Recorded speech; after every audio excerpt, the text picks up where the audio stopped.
Greetings, Ranger Geeks and Morphing Freaks. Welcome to the Morph-A-Mania podcast. It's time to recap and review the final 4 episodes of Mighty Morphin Power Rangers Season 1 with us, the Razzie Awards Hall of Fame. Yes. He is our face-rubbing Jesus Neil Breen substitute. It's Humanoid. You're Neil Breen. What am I? Who am I? Throwing a football and driving his flying car like Tommy Wiseau. It's the DOIF. Wow, it was so sexy, Lisa. Lisa. It's a guy love between two guys. And it's me, Mighty Morphin Uwe Boll. Oh my A god. real German hero. Finally made it, boys. We finally finished the final season of season 1. Final season. I mean, we finally finished the first season. This is the end. My only friend, the end. Except for Malcolm, he's my best friend. You're welcome. What do we have in store for today? Well, like I said earlier, we have the final 4 episodes of Season 1 of Mighty Morphin. Starting with Season 1, Episode 57, Enter the LIZZINATOR. I don't think I want to enter the LIZZINATOR after watching this. Yeah. This is gonna be a fun one. I will admit, I rewatched it. It is slightly more entertaining than I thought on first watch. I still kind of hate the concept of just having a bad Arnold impression as a monster, but then again, I like Crystal Beast and Amber Mammoth, so... I'll be back! It's like a Yu-Gi-Oh card monster. That is the mammoth monster that has the bad Arnold impression. Anyway, Enter the LIZZINATOR. It aired May 6, 1994, and was written by Stuart St. John and directed by Worth KEETER. Worth KEETER is... Okay, alright, it's been a while. We never did talk about Worth KEETER. No, we did not. You want to open up the ZORDON'S secret files? Yeah, you know what? It's the season finale. We might as well.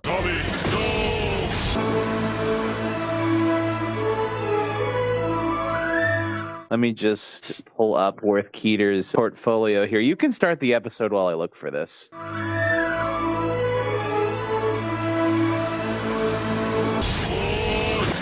We open with the fight song. That's right. I want to hear you say fight, fight. And Kimberly's cousin practicing for cheerleading. I said this during the episode because I thought for a second they were doing the fucking fight lyrics from the song here to be tongue-in-cheek. I'm literally just like, I don't hate Kelly. I just... Ugh. To say her acting is on par with Jeremy. Yes. And who is she Kelly? Kelly is Kim's cousin. I gotta do Worth KEETER's fucking Zordon secret files. Hold on.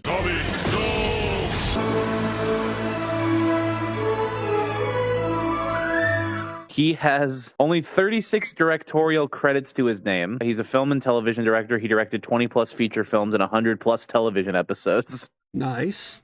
In his career, Worth KEETER has directed projects for CBS, Disney, Fox, Sci-Fi Network, USA Network, and many others. He's the vice president in charge of production for EO Studios. Motherfucker gets around. Going into some of his directorial pursuits, his first ever directorial role was a 1979 Wolfman readaptation. We have a bunch of like weird 80s movies. Then we get to his first Power Rangers related roles. He has directed 9 episodes of Mighty Morphin, 6 in season 1. He did direct The Return of an Old Friend 2-parter that I really liked. He also directed everything in our last episode, Trick or Treat, Second Chance, On Fins and Needles. Mm-hmm. And he directed this episode, Enter the LIZZINATOR. Then he doesn't come back again until season 3, where he directs the A Friend in Need 3-parter. Oh, he's the one we have to blame. Okay, all right. I'm scared. You kind of should be. It's like, it's all right, but... He also directed 27 episodes of VR Troopers. Okay. And 16 episodes of Masked Rider and 10 episodes of Beetleborgs. Then we move on to he directed 18 episodes of In Space, so he was gone for a while. 6 episodes of Lost Galaxy. He directed 2 episodes of Lightspeed Rescue, 10 episodes of Time Force, 4 episodes of Wild Force. Then he directed the TV movie Ghost Dog: A Detective Tale, also known as Dog Gone. Yeah, so it's a movie with 2 names, so now you know it's gonna be good. The last last thing he ever directed was the Power Rangers Samurai Monster Bash special. Oh, no wonder. Yeah, that would be my last role credited director debut. It's like, That was worth Keeter's Zordon Ziegert Files. I would say we're moving directly into another one with Kelly here, but this is the only credit she has Thank ever. And God. even then, it's not on IMDb. Thank God. No disrespect to the actress, but she's not a good actress. You were so good.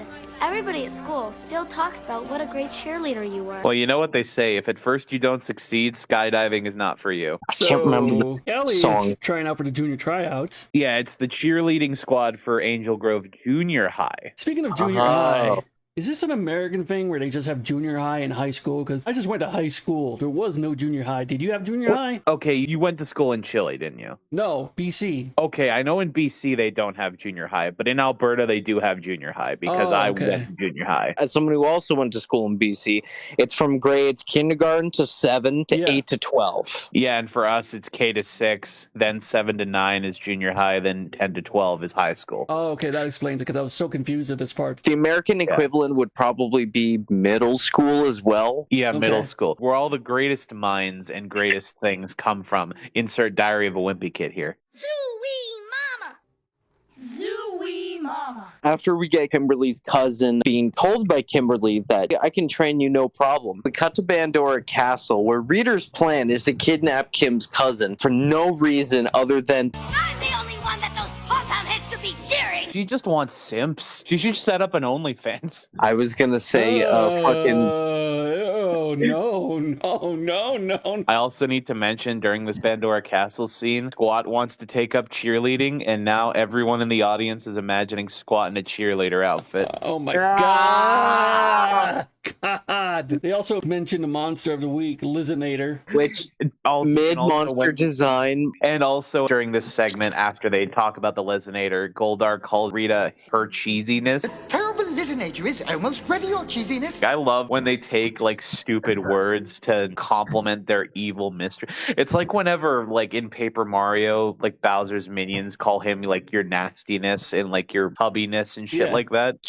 I think I get in trouble if I call Rita her tubbiness. What if she was in the bathtub, Goldar? I think you could get away with that. Her rubber tubbiness. Back to the juice bar. Kelly gives up because of poor acting and whining all the way to acting class. No, sorry, before that, Ernie goes up and is like, hey, my supplies are nowhere in sight. Delivery truck broke down. Can you, one of you teenagers who don't work for me, go get it? Jason goes, sure, I won't get paid, but I'm all good. He doesn't get paid now, but Ernie gives him free shit all the time. Like he can do one thing for him. Cut to Angel Grove National Park here, and then we have Kimberly's weak ass. Like, I know it's like a 20-minute, 19-minute kids show, but I don't know how much more I can take these weak ass resolutions. I know you can do it too. We can't get to the Disney era fast enough. Hell, we can't even get back to Lost Galaxy fast enough. I don't know. I am starting to miss the Damon Henderson. The Damon Henderson. He's going to be the focus of every episode. Triple H in 2002. Yeah, it's going to be Damon's reign of terror. They're But at back the to park. Bandora's castle. Babu says, Maybe you should send someone else on this mission. and the reason is because he knows American Babu, or Bob here, is fucking hilariously terrifying. I actually think the best way to sum up how I feel about American Bob, American Barb, American Barb. American Barb, American Barb. American Barb. The best way to sum up how we feel about American Bob is Harper's scream laugh from Wizards of Waverly Place. Back to the park where Rita sends down the pee-pee squad. The PP squad. squad? Why the PP What? squad? The Putty Patrol. You guys are Oh. sick. Yeah, you can't say Putty Squad because that's the name of a video game. Is it a good one? And we have new music Yeah, here. We Need a Hero is the Putty fight. Sorry, yeah, this is new music. During the putty fight, they make another new song called We Need a Hero. Not bad. Not bad at all. I was gonna say also the music here. I'm really surprised Bonnie Tyler doesn't sue their ass for the name of it. After the Putties kidnap Kelly, the LIZZINATOR starts his rampage and a quick scuffle with Jason. We got some goodness because the LIZZINATOR debuts. I love this character. Must destroy Pie! I wrote in my notes that I hate this character. I don't really hate this character. I just feel like I do. Only reason I like this character is because of the stupid Arnold Schwarzenegger voice he puts in. He goes like, oh, you little puny rangers, like, blah, blah, blah, blah. It's just so funny. It's the only reason why he's called the LIZZINATOR. Is because he has the fucking Arnold voice. Yeah, Jason gets up, morphs and fights with him, and the LIZZINATOR throws a card at him and says like, "Have a nice trip." And I can't stop laughing. By the way, I feel like we never talked about this person or gave him his dues officially. So I feel like it's time to talk about Dave Mallow because he is the voice of the LIZZINATOR. Yes, he is a god. He is a god. Yeah. So let's open up his secret file, shall we?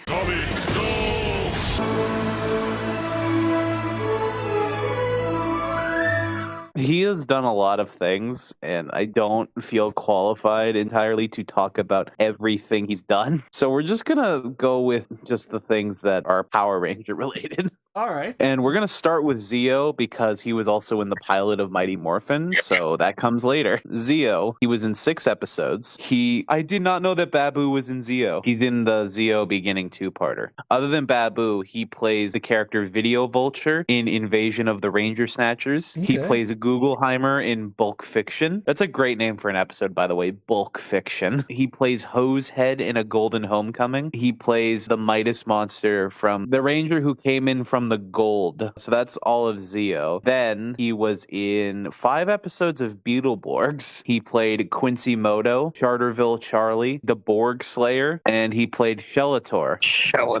Then he didn't come back until In Space, where he played the Praying Mantis in episode 22, The Silver Secret. And in episode 13, Grandma Matchmaker, he played Termitus. And then we move on to Mighty Morphin, where I'm not going to talk about everything he did because he was in 138 episodes, but let's just say most of it is Babu. And he does like other like iconic monsters such as the LIZZINATOR and Pudgy Pig. He's the voice of Pudgy Pig, yes. Then in Lost Galaxy, he's in episode 5, Homesick, where he plays Gasser.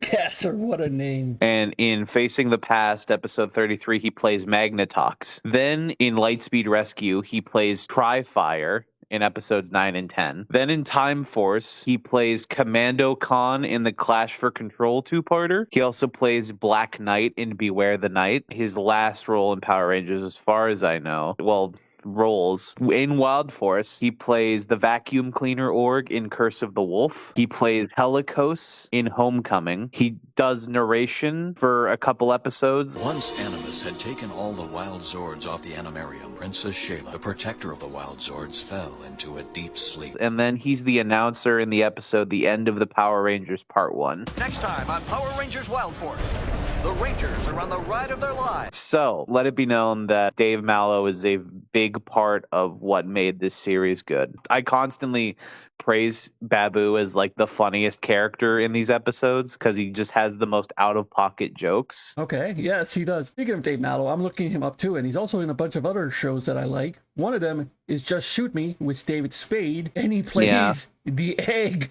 Wednesday at 2. Confirmation complete. Hey, who said that? That's right, you haven't met the egg. That's crazy that he plays Adam Copeland. Damn it! He's also in the movie The Siege with Bruce Willis and Denzel Washington as the newscaster. And he's in The Waterboy with Adam Sandler as a sports announcer. And another big thing that he's done, another big video game thing, a lot of gamers, especially fighting game players, will know him as the voice of Akuma from Street Fighter. He's like the modern voice of Akuma. Before we wrap up this episode of Secret Files, Malcolm, do you have any thoughts on Dave Mallow? No, I'm all good. I was just letting you do your thing. Dave Mallow, thank you for your contribution to the series. Babu is consistently a really good character and really good comic relief, and I'm very glad for your service. Thank you for your service, Dave Mallow. I guess I'll briefly add, I really hope he's not the physical Bob here for American Babu. I don't think he is. As far as I can tell, it is not him. Because, like, God, does Babu get hit with the ugly stick for his American version. He looks like a shitty clown. So Jesus. Jason's getting his ass kicked by the LIZZINATOR. And then after the quick skirmish here with Jason and the LIZZINATOR, meanwhile, at the command center, and the Rangers get the rundown on the LIZZINATOR, and Billy uses this fucking PKE looking thing, which I have marked here as the BF PKE, because it looks like a Doom version of the scanner. big fucking PK meter right down to it. And it looks like he might be made of the same metals as Alpha 5, because I think he was like scanning Alpha, then talking about the LIZZINATOR. I don't know if that was just... Billy said LIZZINATOR has a super metal. Yeah, that's what I was saying. But it's not the same. It's not the same as Alpha, though. They call it space metals. The LIZZINATOR's outer body is made up of super metals from another galaxy. Which I just called plot armor, but I mean, And whatever. Tommy wants to fight, Count me in. but Zordon goes like, Hey, wait, what about your limited power supply? So yeah, no, as usual, Tommy sits off the sidelines unless it becomes absolutely necessary. This is one of the times I gotta use it. All right, man, but you're gonna have to be careful. It's Morphin' time! Dragon Sword! And then the fight begins, cutting in between the fight here, which is a decent enough fight as usual. Cutting in between Kelly taking care of henchmen 21 and 24 here for the fucking Venture Brothers. They really are 21 and 24. And I have listed here that they're getting fucking bodied by awful cheers. Rita! Rita! Ooh, I don't feel so good all of a sudden. Yeah, they literally just get bodied because cheering sucks, apparently. And then we get probably the highlight of the episode for Adam and I want to say. Yeah, it's Yeah. literally in the top 10 moments of the series I've watched so far. yes. The LIZZINATOR is over by this fucking car here, and Jason goes over to fight him and opens the car door only to get a fucking punch from a putty right to the face. And just the way it's shot, the way it immediately cuts away after the punch happens, it just broke me during the first watch. I Best almost line. myself. Jason comes up with the best line in this. Well, like the buddy starts the car and Jason goes, Putties can drive? Whoa, yep, they can drive. "Yeah, buddies can drive." It's like I died. They can drive. I gotta admit, the line didn't hit me as much because I just got flashbacks from Rise of Skywalker. They fly now! They fly now? They fly now! They fly now? They fly now. Jason just rides on top of the car like Big Show does on his dad's casket. Putties can drive? Whoa, yep, they can drive. Every time I just see that scene, I just can't help but keep thinking that they literally just made their version of the Blues Brothers car and had Big Boss Man drive it into a funeral service.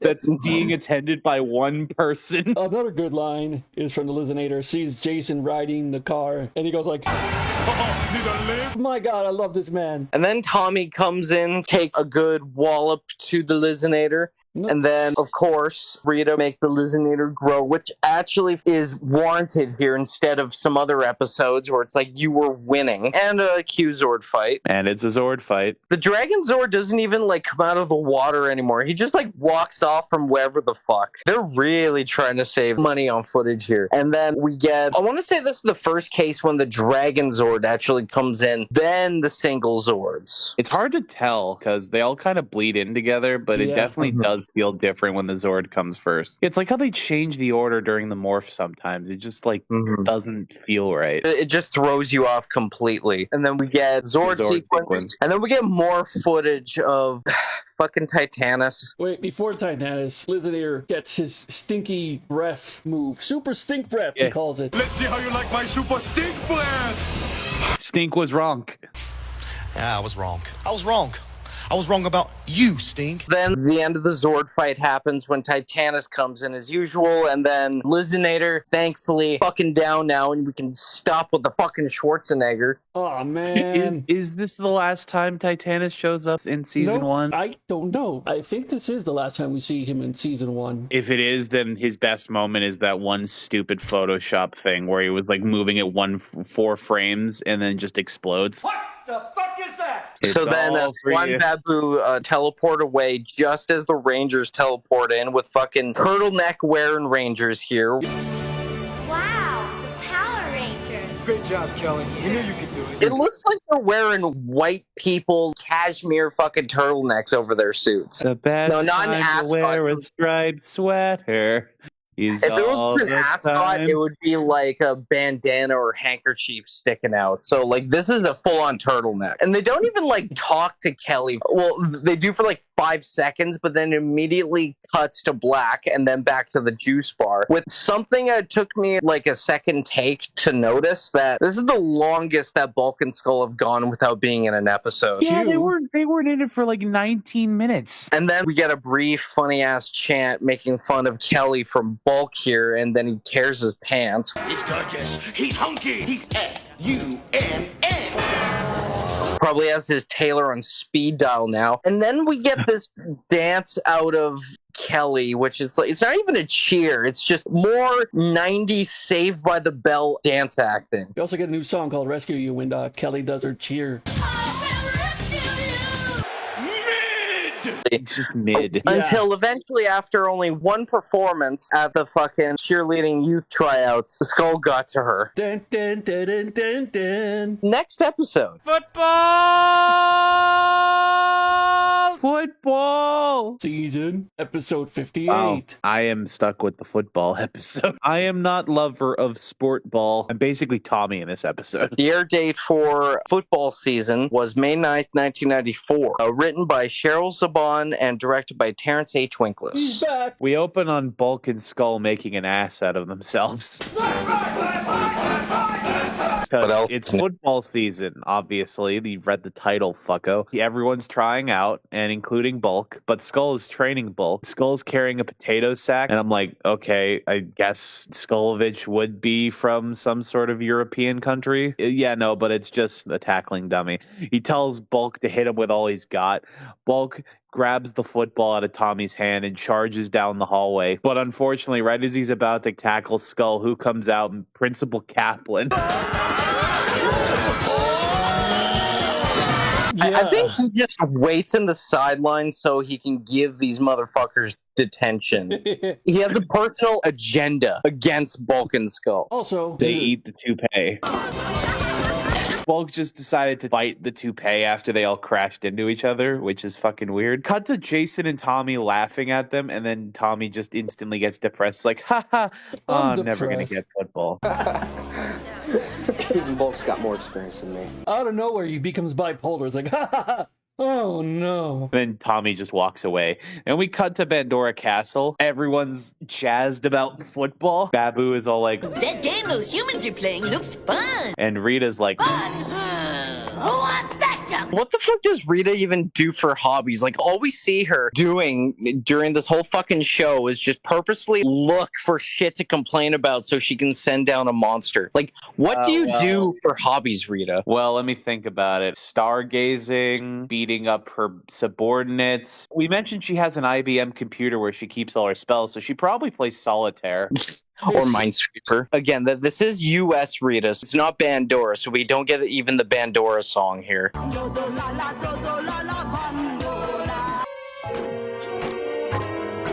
So they say bring down the RHYNO Blaster, which is quite a name, the RHYNO Blaster. And as they are about to send down the RHYNO Blaster, Rita says, I want a smash down. I want to get a smash down. And then they're all like, You mean touchdown? Whatever. it's touchdown. And she's like, shut up. Do you think like, a Rhino wow. Blaster is like a finger blaster, but with all of them? What is wrong with you?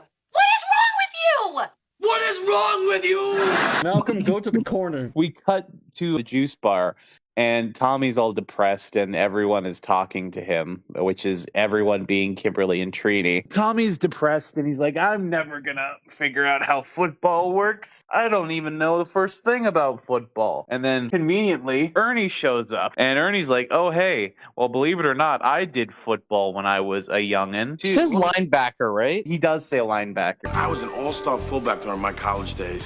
Which is like kind of weird how Tommy falls into the position he does. Spoilers at the end of the episode. Especially with how unqualified he is in general. But I guess because it is Tommy with how athletic he is, it does make some sort of sense. Immediately throw in some embarrassment as in walks Skull and then Bulk with a tutu. The funniest thing I ever seen, Bulk just being so done with Skull. Like, what is wrong with you? Bulk is super pissed off and Skull is holding what is essentially How to Football for Dummies.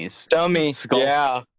Dummy, yeah. Skull calls ballet Ballads. and so the plan is for Bulk to study ballet so he can be lighter on his feet for football. So hopefully he gets a position. That is officially Bulk and Skull's scheme of the week is learn ballet. After they leave, Kimberly and Trini say they're going to go play flag football with the rest of the goody goods. And Tommy says, nah, I'm going to stay back here and learn from Ernie a little bit. But thanks though. And they leave. We cut to the park. They play flag football to the whitest music you have ever heard. Even when alone, you're not on your own. You can call me, and you don't need a phone. They play football and this rap song comes on. Bro, I love rap, but this shit right here, good God, what the fuck is this? I straight up thought this was Vanilla Ice. Just no artist that's supposed to sound like Vanilla Ice. Just straight up the white man himself. The fucking so white he's clear. Like, he's clearer than clear. He's Vanilla Ice. Here's the thing. I was going to say Vanilla Ice, but no. It's worse. This is the Vanilla Ice electronic rap board game level. Imagine a big mouth Billy Bass fucking Vanilla Ice. This is what it is. It's lowest common denominator. It just is stupid. And we get intercut scenes between a bunch of training and this. So this is what I like to call shit show, not a clip show. It's a shit show. We get the first bit of the football. Then we do another training segment with Tommy and Ernie. And the whole gimmick of the Tommy and Ernie training segments is, oh, he's trying to learn football, but he's too karate focused. Because of course he is. It's Tommy fucking Oliver. Yes. And we get the most fun part of this segment. Bulk and Skull in detention. Skull is training Bulk in ballet. And there's other kids here. And the kid on the very left in the back looks like Ryan Steele from VR Troopers. Kinda does. He kinda does. This is the one and only crossover VR Troopers ever did with the fucking Power Rangers. Except for that one where J.C. David Frank was in the unaired pilot. This is when Ryan Steele did an exchange program with Angel Grove for a while. No. There is another. That's like the most fun part because there's like some fun, dumb moments with Bulk learning ballet in detention. Then we cut back to the fucking football. Just doesn't end with this rap song. And I'm looking at my skin and I'm somehow getting whiter. My God, I'm milk. They're also in this football scene. They're also doing acrobats, like showing off, like just doing flips and shit. It's like, bro, it's just football. And then there's one shot where Billy just flexes at the camera, and you're like, holy shit, Billy's yoked. Oh yeah, this is the second time we've seen Billy like show skin. This is the one time where getting blue balls is considered a good thing. We get to the end of the football scene, and someone throws the ball at Billy, and there's a putty intercepting. And then we get the putty half of the fucking training montage here, which has actually incredibly significantly better music. We have another new song here. This song is called 541. This is the most badass fucking song besides Fight.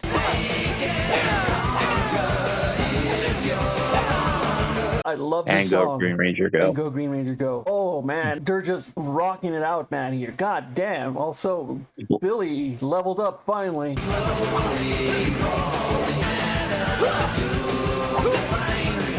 And is actually doing more competent fighting again. Yes. Very good. I do want to add here, since I don't know how many more new songs we have, that out of all the insert songs where they have fighting scenes too, it's kind of a cheat, but I think my favorite is when they interlude the actual theme song for the show and not just like the instrumental with the lyrics, which usually happens when during a Zord fight they bring down the power sword. I almost like to think the power sword nudges a jukebox as it comes down from the clouds. Yeah, this is a fucking interesting ass putty fight here. One thing I will mention about this fight, there's a really, really good spin kick from Zach here, where he does like 3 spins in midair and then brings down an axe kick on a putty.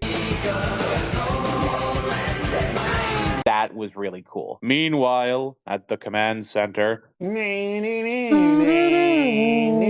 we get the exposition of the episode, which is just, oh, here's the RHYNO blaster. Go get him. I gotta say here, that fucking RHYNO is built like RHYNO. RHYNO blaster is built like RHYNO with a Y. Right down to the stubby arms and no neck. We get the morphing sequence, and they morph, and then we teleport, and we get the second putty fight, where the RHYNO blaster is like, Oh, you found me, but you will not defeat. Oh, by the way, the Rhino Blaster is voiced by Richard Epcar in this episode. Nice. Good to see you again. And for me, he sounded like Coach Oleander from Psychonauts. You power brats are no match for my team! The rest of you will die! The Rhino Blaster summons down his defensive line, which is just a bunch of putties in football uniforms. And weirdly enough, one of them doesn't have a number. The jersey is just blank. Yeah, not even like a 0-0 on it, which is an actual thing that football jerseys have if they have no number. Yeah, it's like you'd expect on the back of his jersey to have like "He Hate Me" or something. It's like an XFLOG reference. Of course. Yeah. Why wouldn't I? We get a putty fight. We get combat during this fight. Not just combat. It's the full combat song that plays out. With like actual lyrics.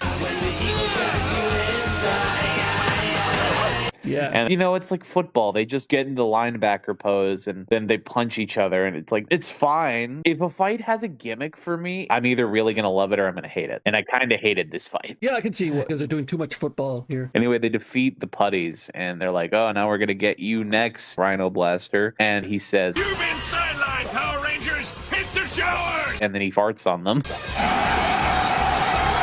And farts smell so bad that they get teleported to an alternate dimension. They get teleported away, and they get sucked into a dimension not only of sight and sound, but of mind. The multi-dimensional vortex is what Zordon calls it. Rita's monster has banished the Rangers to the multi-dimensional vortex. Just another fucking name they pulled out of their ass, honestly. Yeah. And then Zordon says, Alpha, the worst has happened. My Rangers have all been kidnapped. Send the man. He's our only hope. They're in the alternate dimension. Zordon's pissed. So he gets into contact with Tommy, who currently is doing reps on what is the oldest exercise bike I have ever seen. It's like it literally looks like Ernie made a exercise bike out of like an abandoned radiator. Yes. The only other time I've seen an exercise bike like this is in a fucking clip from the 6th Doctor from Doctor Who. 26, 27, 28, 29. We see that the communicator is flashing in Tommy's bag, which is a bit of a ways away from him. Then Ernie's like, oh, I gotta get this phone call. You take a break, Tommy. And then as soon as Tommy gets off the exercise bike, the thing beeps. It only beeps when it's convenient for him. Plot armor. Tommy goes into the corner, and I thought we were going to get a corner morph, which would have been really funny. But no, it's just, come to the command center. And what throws me off is, like, at first I was mad about it, but no, it makes sense because they're actually building canon towards the next episode because Tommy forgets his bag. Left my bag! Then we get the bit where he talks to Zordon. You go ahead, Andres. Zordon tells him, hey, be careful out there because the more power you use for the Green Ranger power, the more you weaken. So you're on a time limit, bitch. Once again, the time limit is in effect here. You know what this reminds me of? It reminds me of Kamen Rider DINO with fucking Zeranos. I'd say it reminds me more of in Ghost, where there was like a specific like 30-day time limit. Oh yeah, where there was initially a 30-day time limit for him to get his life back, basically. Anyway, Tommy morphs and goes to fight the Rhino Blaster, and it's a fight. There's nothing that stands out about it. Except for Go Green Ranger Go, of course. Yeah, because it's so good. It's bad. Shut the fuck up, Lucas. I love the Power Glove. It's so bad. The fight goes about as well as you'd expect until Rita summons her Mexican staff equivalent, Juan. One! Make my monster grow! Make your monster grow. She says wand, but I thought she said Juan for a second. Anyway, the Dragon Zord comes in because obviously Rhino Blaster's big now. They do a little bit of fighting. Sorry, you forgot to mention Dragon Zord coming in. There's a new shot of how the Dragon Zord comes in from under the water.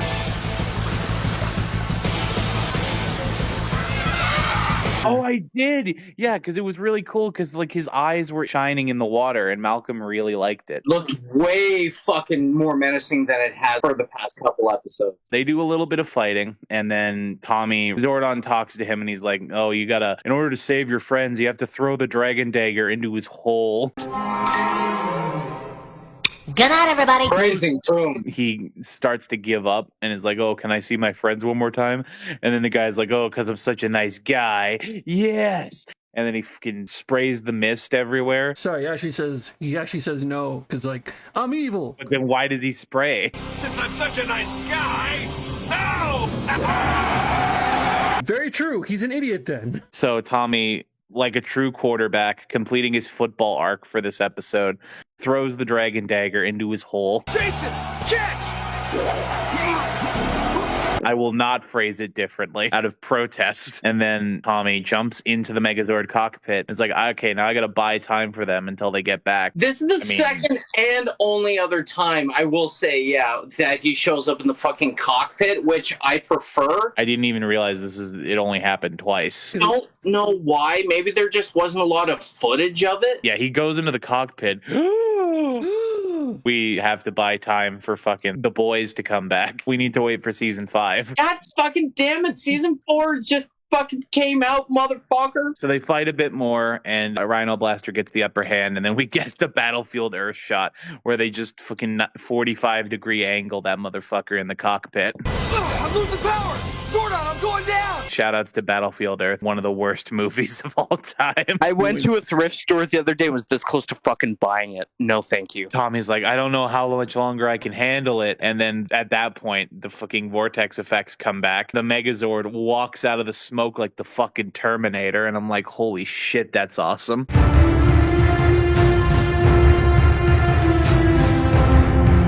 When the portal opens here, I did have in my notes that the effect did remind me of the black hole effect from the 90s Spider-Man cartoon. Yeah, the spot. It does look pretty good. For a 90s show, I give it a pass. What I don't give a pass on is all the fucking football jokes. I don't get them. I don't understand them. Neither like, they say shit like flag on the play, 15-yard penalty. I don't watch football. I don't care. It's slow as fuck. That's all you need to know about it. The only sport I barely know the rules about is hockey. I remember when I was younger, I would go to football games with my dad and his friends, like my uncle and them, and they would be so into the game and like yelling and ranting and raving and shit, and I'd just be sitting there bored. Yeah, I'm in the same boat because I'd be bored as hell at every hockey game. And it's Canadian football, so it's even more boring. Actually, Canadian football is surprisingly a faster game than American football.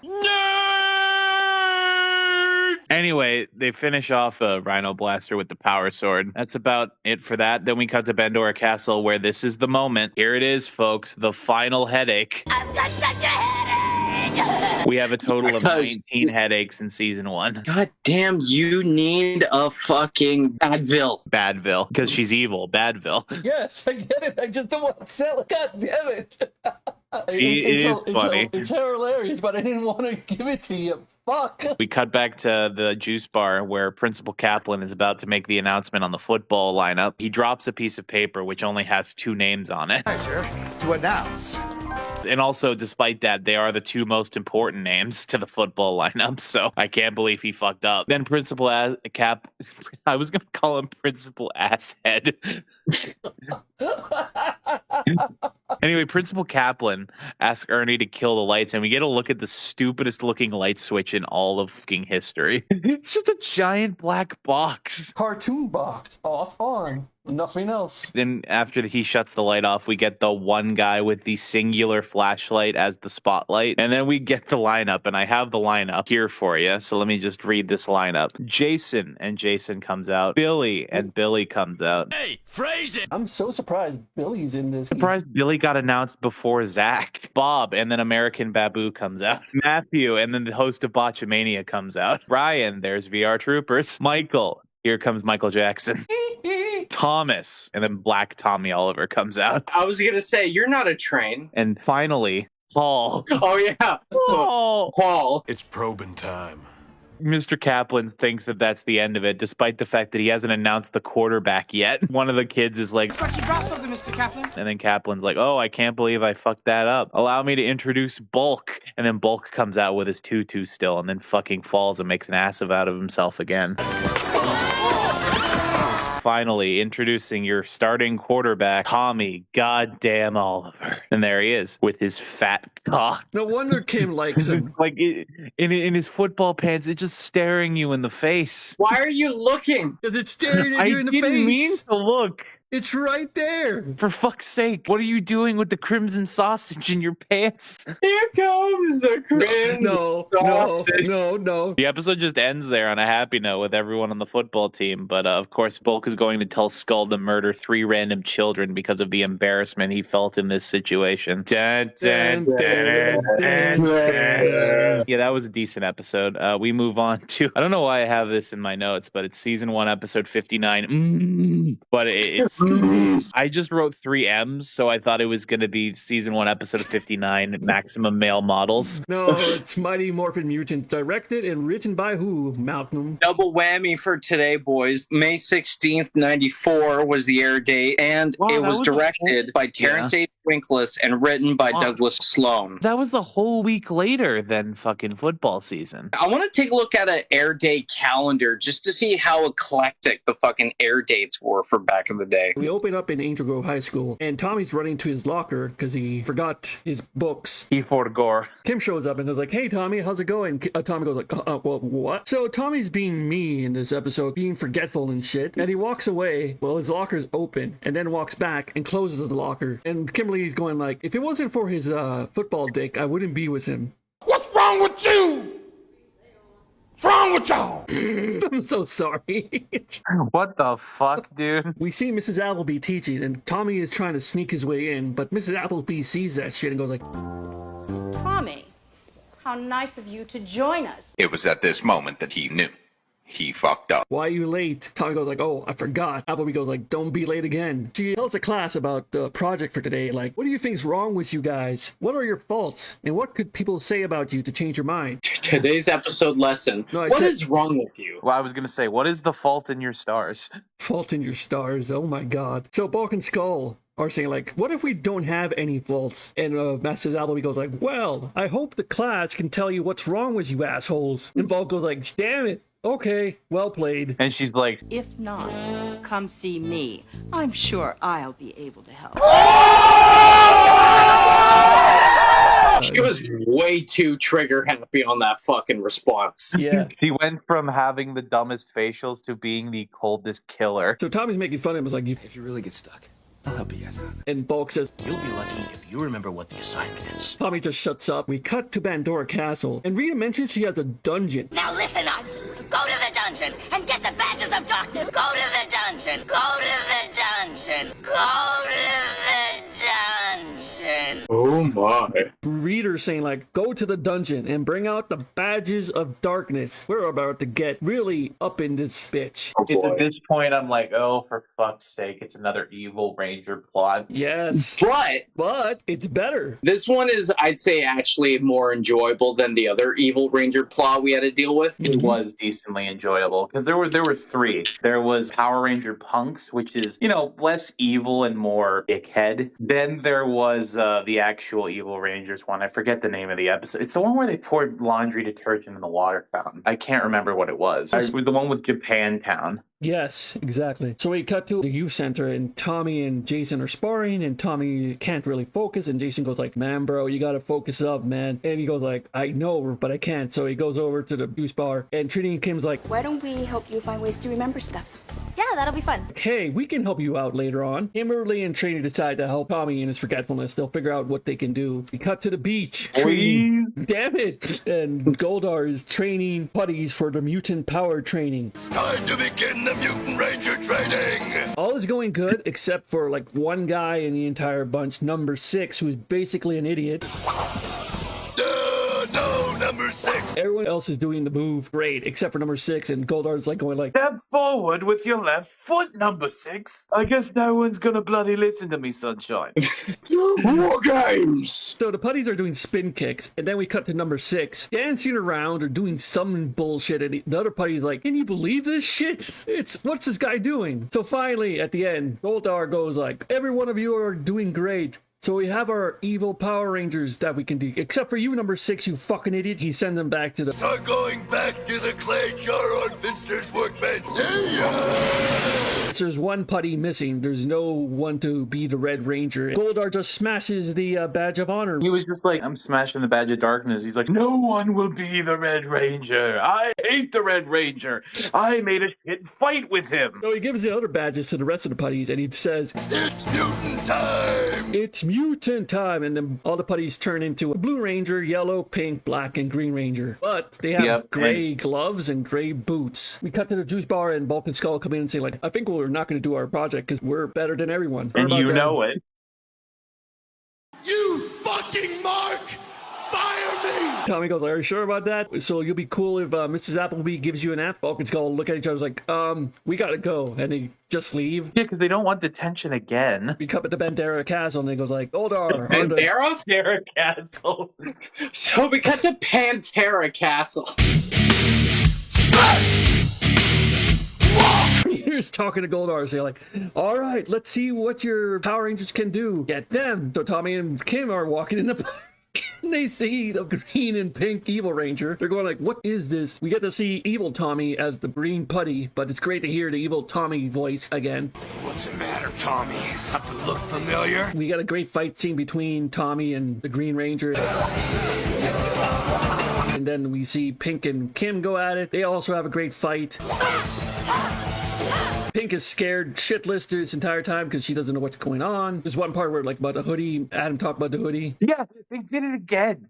Where they were like, oh, we're going to do the thing where we have Tommy front flip and then the hoodie goes back on their head, but then it doesn't stay on their head. It's such an infinitely cooler effect if it's like the hoodie stays on the head. I was just like, stop teasing me, Saban. Yeah. God damn it, Chaim. All right, so the evil green throws Tommy to the ground. Green goes away. Pink throws Kim to the ground, and she goes away, and Tommy and Kim are both on the ground, and they're going like, what the hell was that? We also get a good look at Tommy's weird shoes with one toe. Yeah, what the fuck? I think they're specifically designed for a better grip. I think that's what it's for. Yeah, like I see martial artists wear these type of shoes. I just don't know what the benefits are. I'm assuming it's for grip, like Malcolm said. Meanwhile, at the command center, Zordon tells them what the Iggy Iggy is, and the Rangers are so confused, like saying, man. The fucking what?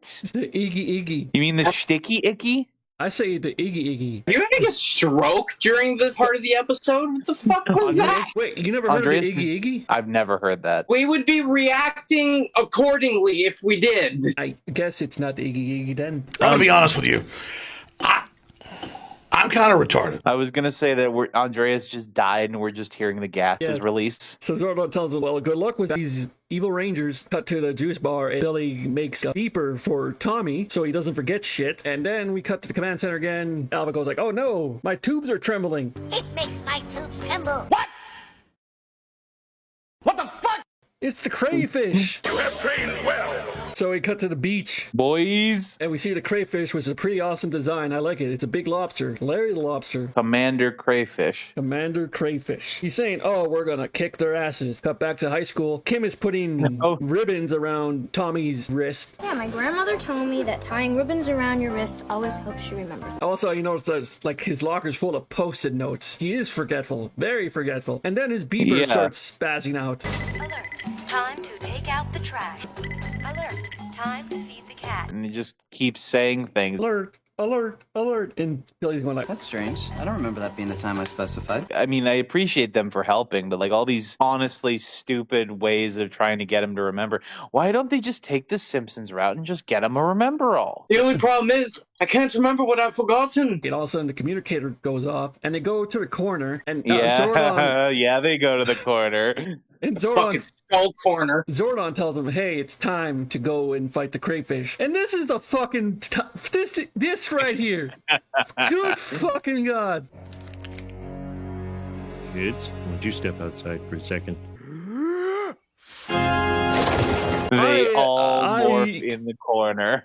It's morphin' time! I call this the first time they do the corner morph because they constantly do it in different episodes of different seasons. My thing was this, yes, I know it's a kid show, like avert your expectations. But fuck me, there was just people there. You're in a high school in the middle. You just go to the goddamn corner and you fucking yell it out. It's morphing time, you fucking idiots. Oh my God, it just pisses me off. I just want their proudest moment. There's an alternate reality somewhere where they did this and then Zordon was immediately like, well, you just broke the first rule. Good fucking luck. Exactly. Like, yeah, man. What did I tell you about the first rule? Do not tell anybody about your secret identities. And you're all in the corner like idiots. Man, I chose poorly. What's the first rule of Fight Club, you fucks? Corner morph.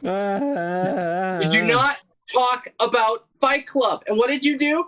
You talk about Fight Club! Alright, so the Rangers morph out of there like idiots. And they go to the beach. Boys. And the crayfish goes like, ah, you're here. Putties, it's mutant time. We get the Dino Buckler, Zhu Ranger Henshin.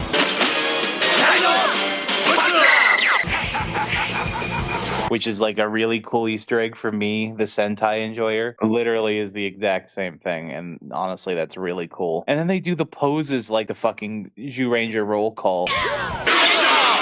Just, this 30 seconds is my favorite part of the whole episode, because it's just a huge love letter to the Zhu Ranger. The putties morph, but they don't get a full morph sequence. They just cut away, and they're already Rangers. So Rangers versus Rangers this time. Again. But even better, the Rangers are fighting each other, and even evil Rangers have power weapons, which is pretty cool. And Tommy and the Green are fighting, but Tommy has a dragon dagger, and Green Evil Ranger has the Sword of Darkness, which is a good callback. That is a great callback, and I forgot how much I loved the design on the Sword of Darkness. I think the second last time we see it. It comes back again? I'm so ready for that. Yeah, I want to say next season when we get a particular fight, I will not spoil for Adam. I think I know what you're talking about, but it has a different name. The Rangers are getting their butts kicked. Jason goes like, Zordon, we need help, man. They teleport away, and we got back to the command center. Oh, nah, nah, nah, nah. The Rangers are going like, oh, we can't defeat these guys. We need something. And Zordon, this shit right here. Oh, fuck's sake. I forgot about this bit. Zordon tells them, hey, I'm going to give you new weapons.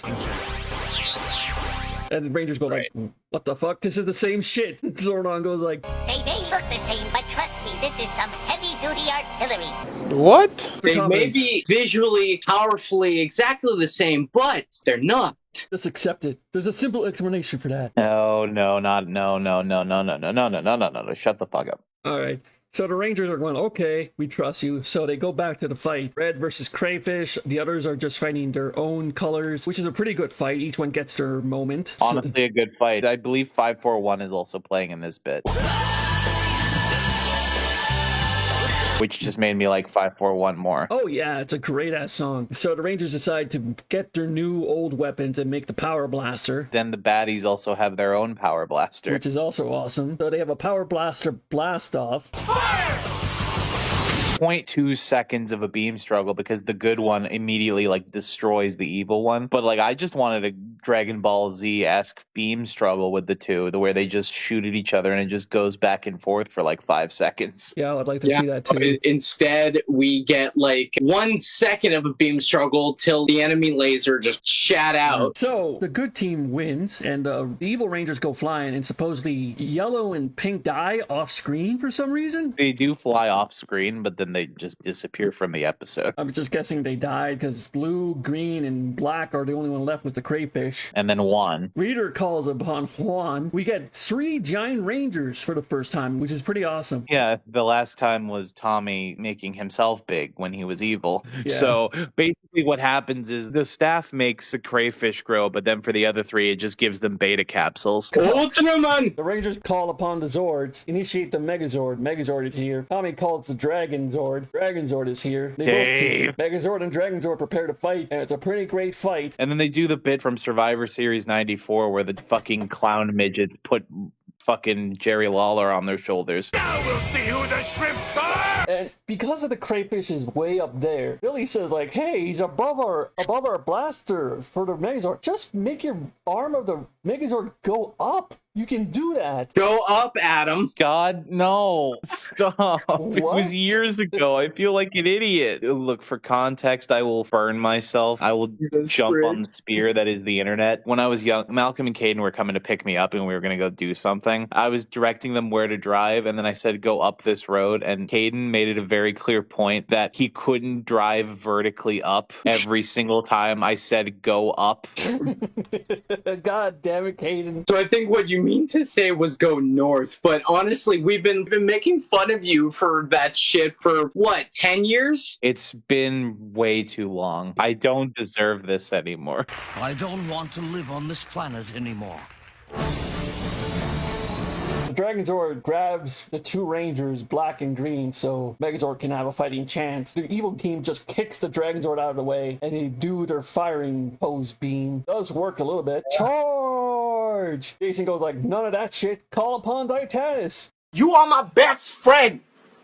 If I'm dying, you dying with me. He's a fucking friend. They make the Ultra Zord, and the crayfish sees it and is like, oh no, run away! Run away! Run away! Run away! Ultra Zord shoots them, kills them, and Reader is going like, next time then. So, Next time, Gadget. Next time. Back to the high school. Tommy, Kim, and Trini are walking down the stairs saying like, I don't think you'll forget now. Awesome. They're celebrating with him. All of a sudden they see Bulk and Skull in suits. They're gentlemanly. And Bulk has a goatee, and Skull has a drawn-on pencil mustache like Vince McMahon. Yes. Like scary-ass fucking saggy Vince McMahon now. Bulk and Skull see Mrs. Appleby. They go like, good evening, Mrs. Appleby. We are now proper gentlemen. Good evening? What are they, in night school? I think it'd be good afternoon would be the proper nomenclature. So they say, thank you, Mrs. Appleby, for telling us that we have full. As we are now gentlemen, we like to give you a gift. Mrs. Appleby, seeing through their shit, says like, oh. Now, why don't you be gentlemen and open this for me? I've just had my nails done. Bulk and Skull are like worried a bit and saying like, oh, but we prefer not to, madam. We insist. And Mrs. Appleby goes, I insist. So Bulk and Skull open it. Nickelodeon, Boxo Slime. And it ends like that. Nickelodeon's gag. So we finally made it, boys. We're at the final episode of Season 1. Season 1, episode 60. And Oyster Stew. What a fucking name for a finale, by the way. What a fucking letdown. Yeah, like I said, it's pretty but it was the 90s, so cliffhangers weren't even a thing yet. There is some sense of finality to it because, boys, we're free. Well, we're not free yet. We gotta get to the very end. I know, and that's why I'm gonna sing my little song then and only then. Yes, I have a song. I written something and prepared for this for you boys. Well, damn. I don't know who directed it, but I'm gonna take a guess that it was Terrence H. fucking Winkless. Quite a jump in time, by the way. Air date was May 16, 1994 for the last one, but the air date for this was May 23rd. Damn, all right. That's another week. They're really spacing out these episodes for the last episodes. They're probably just doing reruns for the other days. Probably. Written by Shel Danielson and directed by Terrence H. Winkless. Kids, if you don't know what reruns are, Google it. I am explaining it. What do you... They still do reruns today? What the fuck do you mean kids don't know what reruns are? It's a non-new episode of a TV show, basically. Like, if it were a VHS tape, then I'd understand you saying, kids, if you don't know what this is, Google it. We cut to the youth center, and Tommy is working out with Zach, just not paying attention at all. And who else is in the shot doing fucking Pilates or some shit? Oh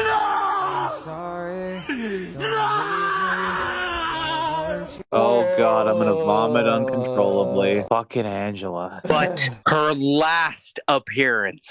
Thank God. Yay. At least until Walker, Texas Ranger. Will any of us be covering that for any sort of media podcast?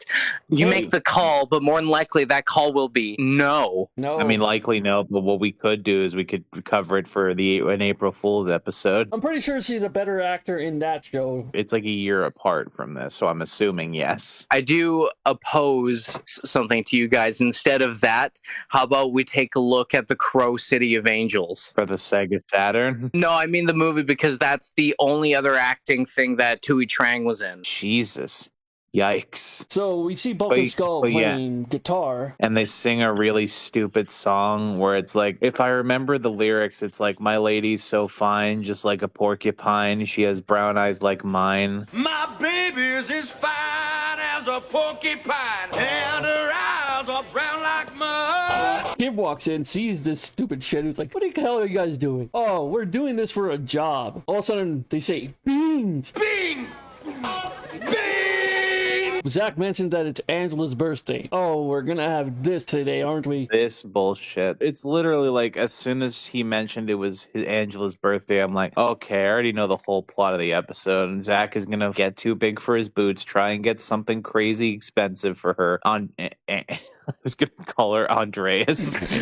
I would make a better partner. Now that's an insult. No, I would make a better partner for Zach. Yes, you would. And I'm not saying that that's an insult calling Angela Andreas. It's an insult calling Andreas Angela. I am so sorry, Andreas. Do you need a hug? No. Okay, because I was going to give you a hug. Drawing any comparison to Angela and you must make you cry inside a little bit. Zach's gonna get something really expensive. Angela's gonna be a money-grubbing whore and act all cute and lovey-dovey, and then it's gonna go wrong, and then she's gonna hate him forever. We already know what the plot is, and we haven't even gotten 30 seconds in. So Zach's idea is to get her pearl earrings. God damn it, Zach, you're a high school kid. You can't afford pearl earrings. If Martha Wayne died because of pearls, then you can't afford pearls. Zach is Joe Chill, confirmed. Oh my god. Damn, Jesus Christ. He killed Bruce's parents for the pearls to give to Angela. Fuck's sakes. Damn it. So Zach tells Tommy and Kim, hey, do you want a double date? Without even asking Angela out first. You guys want a double date if Angela agrees? Like, damn, he really is too big for his boots. Yeah. Kim goes like, sure. Tommy looks at her like, yeah, why not? God, I hate her so much. I don't know why, but this episode made me particularly hate this fucking character. Literally this episode and foul play. It takes me a lot to hate a fictional character, but Angela got there. We cut to Bandora Castle after Zach talks about pearls, by the way, and we get Rita's plan where, oh, Zach wants pearls. Well, then we're going to use my Econite pearl or whatever the fuck it is. Call on the Ecoside Pearl to unleash the Oysterizer. To make sure that the Oysterizer absolutely fucking Smeggledorfs Zach to death. Oysterizer is also a dumb name. It sounds like a moisturizer. Maybe it's Angela, maybe it's Maybelline. So we cut to the high school again, and Zach is at his locker and sees Angela, the homewrecker. Proceeds to go over to where Angela is, like, hey, you wanna go to a French cafe? Angela goes like, not really. That Zach voice was insulting. And I'm not one to talk because I have a really bad Jason voice, but like, jeez. I'm telling you, at this point, this bitch will only be happy if Zach takes her to Dorsia. Start getting a reservation at Dorsia now, you fucking stupid bastard! That is a American Psycho reference to my intellectuals out there. Yeah, but at this rate, like, he won't have the money to go to Dorsia, so he'll have to settle for Hawthorne Island. The menu. That is a horror movie that we need to show you eventually, Andreas. You'd like that. I definitely want to see the menu. Angela's going like, no, I'm not gonna go. French? I'm impressed. I'll see you later. God, I need booze. Cut to Bandera Castle. Again, you said Bandera Castle. Yeah, I know. While we're in Bandera Castle, Rita has Zach's balls in her hand. A lovely gift for Zach to give Angela. And we get to see what the Oysterizer looks like. Pretty cool design is what I gotta say. It looks like something Japan would definitely not allow on Japan TV. Rita also says like, oh, we gotta give Zach the pearls of stillness. I shall bring you the pearls of stillness! What a lovely gift for Zach to give Angela. Then we cut to Zach at a jewelry store trying to get these pearl earrings, and he's like, damn, they're so expensive. No shit, Like, Zach. It's almost like you're a high schooler and don't have enough to buy jewelry. Even if he were to like save up his allowance for like a solid, let's say, month, fucking, I looked up how much Tiffany pearl earrings go for. $775. God damn. Yeah, no, like even if you had a paper route and lawn mowing / snow shoveling, you wouldn't make that in a year. Even if like you go to like somewhere else, like Pandora treated freshwater pearl earrings, cheapest it could go for is like $48.09 or $125. But even then, fuck's sake. Anyway, he walks away dejectedly. And then he hears a voice and he's like, ah, my boy, you want to see some of my shit? I think I can help you with your dilemma. It's the merchant from Resident Evil 4. Sorry, 4 Resident Evil. No, Damien, we want you as a listener. No! It's okay. It's an inside joke. He'll allow it, but he'll hit me later. He opens up his trench coat. There's just a bunch of jewelry in there. Not sus at all. Zach goes, are they hot? Are they stolen? And he's like, of course not, my boy. They all belong to my dear departed wife. Oh, the way these looked on her at the opera or some bullshit like that. These used to belong to my dearly departed wife that when I gave these to her, she fell in love with me. Like, it's just fucking verbal fluff. It's at this point I noticed that this is the same guy that hosted fucking Trick or Treat a few episodes back. So my headcanon is it wasn't America's favorite game show, or the scandal that happened from the Kimberly Skull episode caused the show to flop and bankrupt. So he has nothing now, and all he can do is sell his old jewelry to children for $5. What's even more creepier is how he tells Zach, "This is a love charm." I always thought of him as a love charm. Good luck with that. So he pays for these earrings and then walks off all happy. And then, unfortunately, ruining my headcanon, the guy jumps down and then turns into a putty again and does a fucking weird dance before they cut to black. And we fade back up. It was called La Tête d'Escargot. I was looking at the name La Tête d'Escargot, and I'm like, first thing I thought was, Jesus, this is so French, Malcolm will not want to cover this episode. The second thing I thought was, oh, I'll suck on your La Têtes. Damn it, you took my joke. Oh my god. Jesus Christ. I'm sorry, I didn't mean to take your joke. No, it's Great fine. minds think Someone alike. Great minds do think alike. So Zach decides to order for the group and calls for the waiter, but he says, "Garkon." It's not even like he's trying, because the French word for waiter is garçon, but he pronounced it the American way, garkon, and then Claude comes over. Oh yeah, Claude. For some reason, I wrote Claude Squad, which leads me to believe that my headcanon for this restaurant is, since all of the waiters look pretty much alike, they're all named Claude. Well, there is actually one waiter that isn't named Claude, and his name is Serge, and he's particularly helpful with Axel Foley, who decided to come into Angel Grove for a visit. My wide-angle lens is about to burst! This waiter dude looks so annoyed with them because he goes like, "These fucking Americans." Oh, I heard Mademoiselle has a birthday, and then he snaps his fingers. Here comes the birthday brigade, Bulk and Skull. Here comes the Crimson Sausage. No. Shut up! Jason, Trini, and Billy are walking through the park. Putty show up, and Jason goes like, "Look out! The Claude Squad." It's a Claude Squad. So they begin to fight, and we got a new Putty song. Definitely sounds song. Now we come back to the cafe, and Bulk and Skull sing their fucking shitty song from earlier and also talk about beans. There's a bit where, like, fucking they knock some food over onto themselves and fall back. Hey! Frog's legs. The big thing was frog's legs. And they just ate a bunch of frog's legs, which I'm just gonna clue you guys in. You're not missing much when it comes to frog's legs. It tastes like chicken, but like not as good chicken. We cut to the command center, and Zordon goes like, "Oh, the pearl is evil. The one that Zack is giving to Angela. It will make life forms motionless." As Angela is putting the stuff on, she's ogling at them first and putting on a stupid ooh-woo cutesy voice.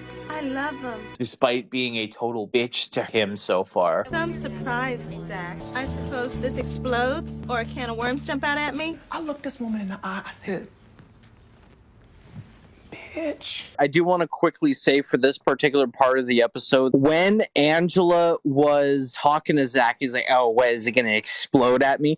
This is the moment. This particular moment for me, starting now, this will be the moment where I truly do hate Angela crossing this point on, because just she's complaining and Zack did all this fucking effort, and I was legit just like, shut the fuck up. I was tolerating Angela because, again, I usually can just tune out fucking shitty characters for TV shows like Janice from The Sopranos, Skylar White from Breaking Bad. Even though I personally think Skylar White was mostly a good character and understandable, she was a working mom.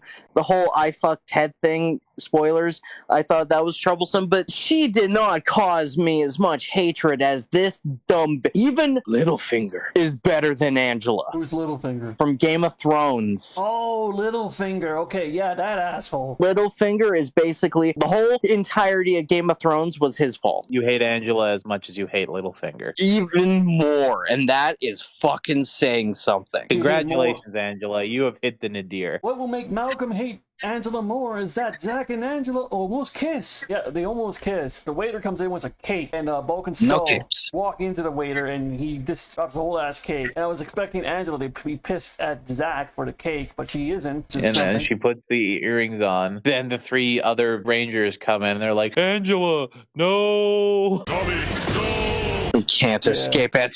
They say no, and like they all turn into statues. Yeah, they all turn into fucking weeping angels. Oh god. We forgot to mention Tommy and Zack left to clean up, and they come back after all this has happened. Tommy and Zack are like, oh, we gotta go to the command center because this is some weird shit. They go to the command center, and Zordon gives them the situation is to break the spell, lure the oysterizer out of the sea and destroy his pearl. Zack goes like, I'll go get him, and Tommy goes, me too. Zordon says like, be careful, Tommy, because your power is at risk here, because you're on a goddamn time limit. So the mission is to go find the oysterizer and destroy his pearls, because that's the only way that you can unfreeze them. And we forgot earlier there was a bit when Zack and Tommy came back in. Zack goes down to like check Angela, and there's a little fucking bit at the bottom of the frame where you can see where the graying effect on their faces stops. Boy, I really hope somebody got fired for that blunder. So Zordon tells him, like, the only way to defeat the oysterizer is to get him out of the sea. That's his weakness. He's in the water. You gotta get him out of the water. Yeah, because that's clearly how you defeat submerged creatures. So the 2 of them morph. Zack goes like, okay, I'm gonna go get him. Tommy on the cliff goes like, since you're checking out this part of the beach, I'll head south. And just walks off. They're combing the beach. Yeah. They don't have big enough combs for it. They're combing the beach, and then Tommy says, have you found anything, Zack? And then Zack says, I ain't found shit. So the oysterizer sucker punches Zack. And Zack goes down. Oysterizer splooges out of his hole. I can't hold it much longer. Onto Zack, and we find out it's acid gel, which burns. It burns! Tommy shows up to save Zack, sees that Zack is melting, and Tommy decides to give him his shield, which is pretty awesome, because this is another different Ranger who has the Green Ranger shield now. This is the first, and I want to say only time Zack gets the shield. And with the shield, he looks like the Gold Ranger from Zeo. You know what? I can see it. It just doesn't have the weird, doesn't have the weird king symbol in the middle. It just makes me want to see fucking Ranger again. The oysterizer sees this, decides to splooge on Tommy, and now Tommy is splooged and he's burning on the ground. Tommy has been splooged. Zack goes like, what the hell, man? Decides to double punch the oysterizer. Oysterizer goes back into the water, and for some reason, him punching the oysterizer into the water breaks the spell on everybody. Yes! That should break the spell! I don't know. Let's just go on with it. Fuck this. Rangers Me go like, too. Angela, those earrings, they're not good. And Angela goes like, I knew Zack was a goddamn idiot. Wait till I get my hands on that Zack. I hate everything about you. Throws them in the water and they evaporate. Fuck you, Angela. Oh my god. Yeah, the fucking earrings disintegrate, and then as soon as they disintegrate, Zack and Tommy come back, and Zack fucking is like, Angela, I have to tell you something. I have to tell you I'm sorry. And then Angela's just like, shut up, bitch. Zack, do me a favor and don't do me any more favors. Comprendez-vous? And then just leaves. Yeah, it's like, god damn it. What an asshole. You are the fucking worst. Yeah, the Rangers go like, well, that's shit, but we have to go deal with this oysterizer. Get man up, Zack. Poison Wendy's is better than your ass. I'm gonna say this. I don't know if people are going to believe me, but I would rather eat raw chicken Oh, God. than watch another Salmonella. Angela thing again. Oh, Do you my. promise? I do not promise. Do not because promise. unlike your uncle, I'm not terrifying. So the Rangers leave the cafe, and they walk around the corner, and they morph. For the first time ever, we have an underwater Megazord fight. Under the sea. Under the sea. They see the oysterizer, they start fighting. Tommy calls upon the Dragon Zord. Everything was going to be fine. I was having a really nice time playing poker with Dave and that other fish dude named Susan. Everything was going great. And then all of a sudden, you had to fucking call me again. Don't call me again. I award you no points. Go to hell and may God have mercy on your soul. Jesus Christ. The Dragon Zord whips his tail at the oysterizer, and he goes flipping out of the water onto shore. So much fighting. And then the oysterizer shoots splooge from his eye onto the Dragon Zord. When I get that feeling, I want sexual healing. and now the Dragon Zord has splooge on him. The Oyster Riser goes like, You two are becoming a real pain in the shell! Dragon Zord is down, getting choked out by a chain. Megazord comes in and cuts the chain off. Well, time to beat this guy. Oyster Riser goes like, ah, shit. Jason calls upon the power sword, slices Oyster Riser. Oyster Riser goes down. Oyster Riser, by the way, was voiced once again by producers Scott Page Pactor. Not opening up the secret files, I'm just mentioning it. Like I mentioned when whatever voice actor voiced the monster. The monster is gone. This is the last monster of the season. That was another really fucking big letdown for me. Like, it was fine, but it's like, it's not good. It's the 90s. The excuse of it's the 90s can only go so far. Yeah, I know. I'm not excusing. I'm just saying it's the 90s. There was a lot of shit back then, but yeah. Like the constant use of pasta la pizza. What was that one? Hasta la melon or whatever? Hasta la pumpkin? That's what it was. Yeah, that fucking every time it's that fucking episode. I swear to God. Fucking David Pumpkins looking motherfucker. Any question? I have a question. Oh, to God. Why? So we cut to the juice bar. Zach has flowers, and at this point I'm saying, stop simping, Zach, for fuck's sake. Yeah, no, literally, stop simping. Stop it. Get some help. Literally, all he does is he just sings a song about being true to yourself. I was wrong to play the fool. Yeah, oh my God. I started singing Angela, it, and I was like dying inside. I go like, no. Angela says some more shit. I'm sorry too, Zach. I guess I shouldn't be so materialistic about things. Get the fuck out of here! This is when my headcanon was finally solidified. Okay, here's my headcanon for this. You see, this is the end of season 1. For like the first third of season 2, everything goes fine with Zach. Nothing has happened, according to like the public. But when around the time the power transfer happens, he takes that last moment of power that he has before he's swapped out for whoever the next Black Ranger is, I don't remember. And he just fucking brutalizes Angela like he's Omni-Man. He absolutely murders the fuck out of Angela, and he feels real good about it. And then he transfers his power to whoever the other Black Ranger is. And as soon as he does that, the fucking police catch on and realize that he did this, and then he's arrested and fucking held at death row for life, basically. Or for like 20 years until he comes back for once and always. Okay, yeah, I didn't know he came back, so I'm not projecting, you're projecting. Yeah, so Zach and Angela kiss, and oh God, no, man. So it ends. This is the last time we see Angela, people. We're free. Malcolm, sing the song. Ding dong, the bitch is gone. Witch, oh witch, the wicked bitch. Ding dong, the wicked bitch is dead.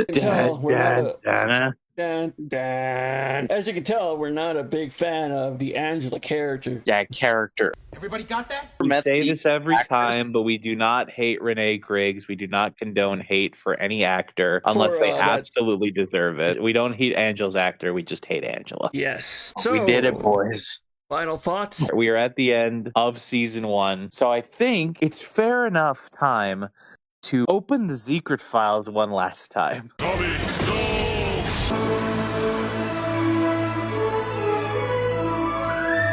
One last time for season 1. And I feel like we're going to make this last opening of the Secret Files special because I think it's time we talk about the big man himself, Hein Saban. The granddaddy of it all. Correct me if I'm wrong, but the Mustafa Akkad, if you will, of the Power Rangers franchise, the Albert Broccoli. Hein Saban, he was born in Egypt, actually, on October 15th, 1944. At the age of 12, he came to Israel with his family, where he grew up in humble circumstances. Yada, yada, yada, some more bullshit about his life. And then he moved to the USA to found the company Saban Entertainment in LA, which achieved world-class status in TV, cinema, and music production markets in the following 2 decades. So, this guy is the godfather of the Power Rangers series. But he didn't just produce Power Rangers. He did a lot of productions. His first ever time producing something was, he was the executive producer of the English TV series Mitsubachi Maya no Boken, which was a anime adaptation for the English version, which was in 1975 to 1980. But he did a lot of anime in this point and a lot of Japanese comic films, like it says in his biography. Then he moved on to doing Barbie TV movies for a little bit, then went on to produce the new Archies in the 1987. I watched one of those episodes. It was a weird sort of variety cartoon where it would intercut between clips of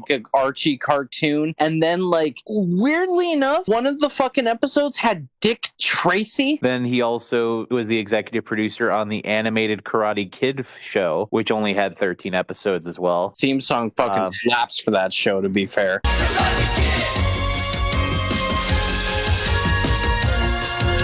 He produced for a lot more TV miniseries, TV movies, including, I'm not going to say the name of it, but the R word, the really bad R word of Dr. Willis. Then we move into the Power Rangers stuff, where he produced a lot of Power Rangers, and everything Power Rangers related has his name on it for a reason. He produced every series of Power Rangers. He produced, obviously, Saban's Masked Rider, VR Troopers, Beetleborgs. He had his hand in basically any Toku adaptation, except for fucking Kamen Rider Dragon Knight. Oh my god, he did Casper, A Spirited Beginning. That's hilarious. That's what I was going to say. He was the executive producer of Casper, A Spirited Beginning. Oh my god. He also was the executive producer of The Addams Family Reunion and Richie Rich's Christmas Witch. A lot of fucking weird shit. He was the producer for Sweet Valley High? Really? He was the producer for Sweet Valley High. He basically is the most well-known for producing Power Rangers.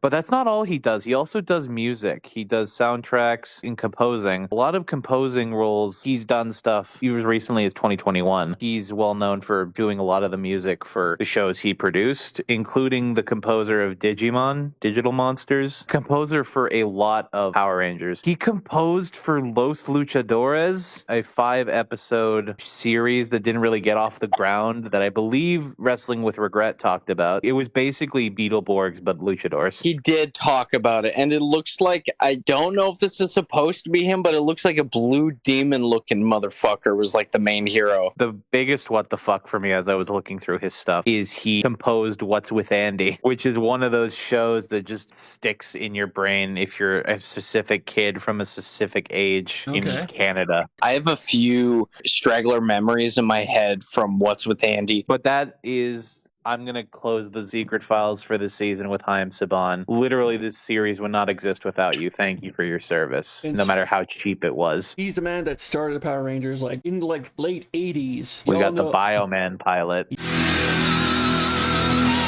The only hope for Earth lies in a computer in a remote California desert by Zoltar and is cared for by a small droid named Alpha 5. Zoltar? Alpha, Rita has escaped. The first recruit is Victor Lee. He likes blips, splits, Zach Taylor, smooth talking, streetwise. I'm closing in on a group of Far East terrorists. Terrorists! Kimberly Hart, expert archer, Trini Crystal, champion gymnast, and Billy Cranston, an all-American athlete.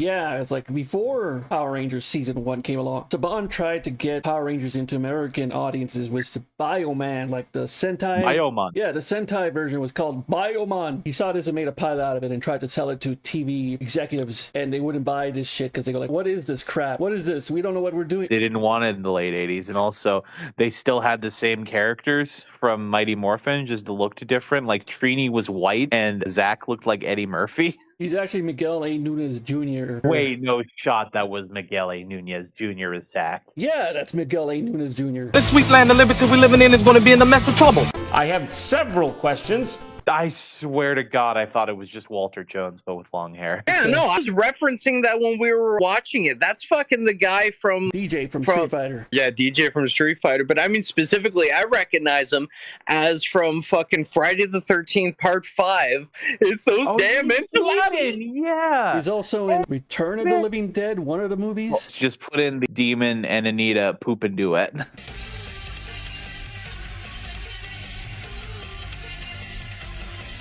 The Red Ranger was called Victor, but then they changed it to Victor Jason Lee. But then when the Power Rangers actually got made in the 90s, they changed it to Jason, and Trini went from Trini Crystal to Trini Kwan. But the Red Ranger, I have to talk about the Red Ranger, because we would see him later on in Kamen Rider Dragon Knight as the leader.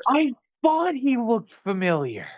But he's also most well known as the American Iron Chef as well. I can't remember his name. Chairman of Iron Chef America? Yes, who's like supposed to be like Chairman related Kaga's, like nephew or something. Mark DeCostas. So what year was He's Sentai like Bioman? Bioman was Chodenchi Bioman was 1984. Wow, the year I was born. Okay, so man, dude, imagine if Saban got Power Rangers made in '84, but no, the executives didn't understand it. We could have had Bioman as the first Power Rangers, but we had to wait until 9 years later when they saw Jew Ranger go like, hey, we could do this. Basically, from what I understand, like the big boom with Power Rangers was because everyone in Japan loved the fuck out of Jetman, which was the preceding of Jew Ranger. Okay. It was the one before it, and everyone in Japan went gangbusters for Jetman.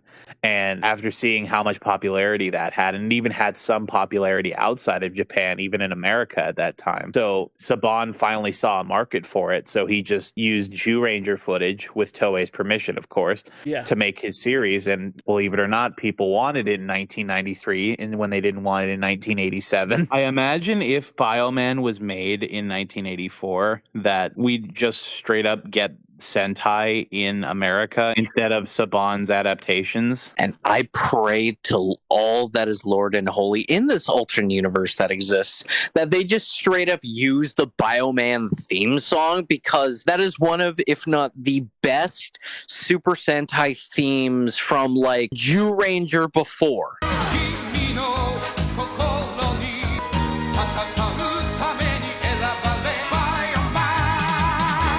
Like everything before Jew Ranger. It's the best Showa era Sentai theme. I was born in Luxembourg, so around 4 or 5, they showed reruns of Bioman on Luxembourg TV, and Bioman would be on, and this was before I even knew what the hell it was. And the song, I would sing it all the goddamn time in French.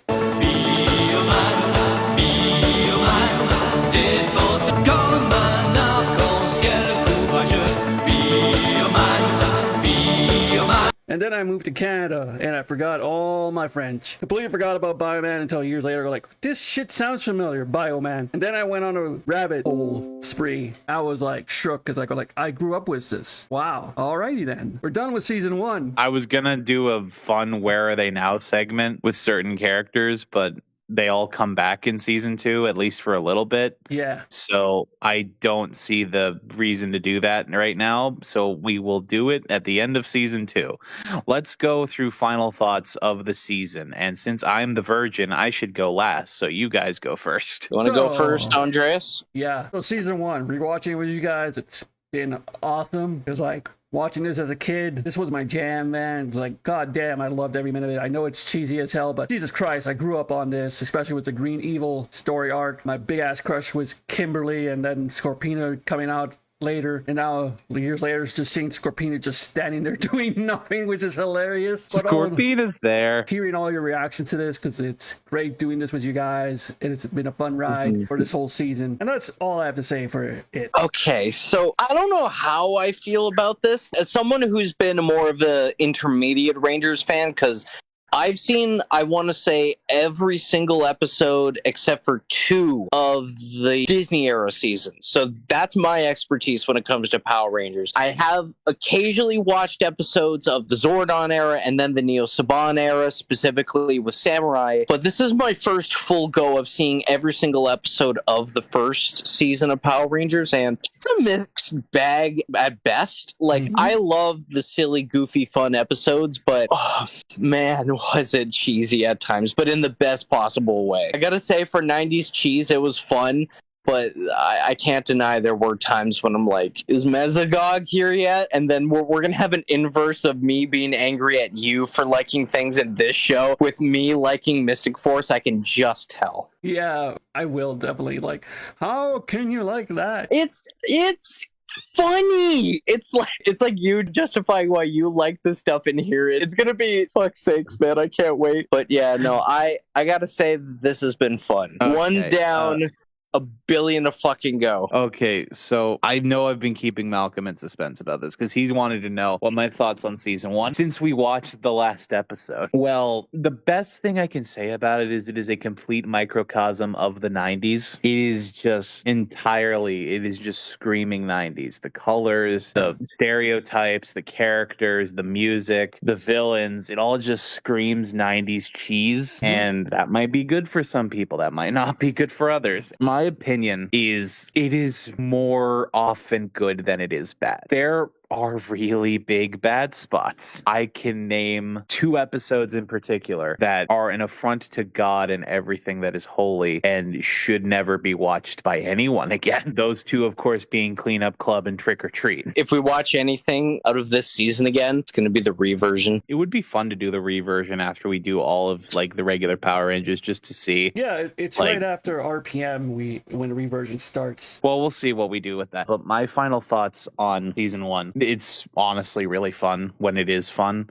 When it's good, it's really fun. It's interesting to look at. The lore is decent. The characters are funny. When it's good, it really hits home. When it's bad, I want to shoot myself. God, specifically. Oh no, there is a third bad, like 3 specific dark spots in this entire season. Cleanup Club, Trick or Treat, and any episode with Angela as the main focus. They all like pulling teeth. And not the good kind of pulling teeth after you eat asparagus. There's never good kind of pulling teeth. No, like the yeah, do it. Do the asparagus story. I'm telling them about asparagus story. Mom wanted me to eat asparagus. I didn't, so she gave me an option. Either eat asparagus or yank out my fucking loose tooth. I chose the latter. There, summarized it for you. Happy? My final verdict ranking of season 1, because I like to, when it's a TV show or a movie, I like to rank it out of 10. I give season 1 a solid 7.5 out of 10. It's really good when it's good, and it would have gotten an 8 if it weren't for so much Angela. It's good. I would say go back and watch it, besides those few dark spots I mentioned. With that, we want to do our final thoughts on the actual episodes we watched. This time I'll start with the episode thoughts. LIZZINATOR, it felt really bad when I was watching it initially, but then I thought about it and I rewatched it with a clearer head, and the Arnold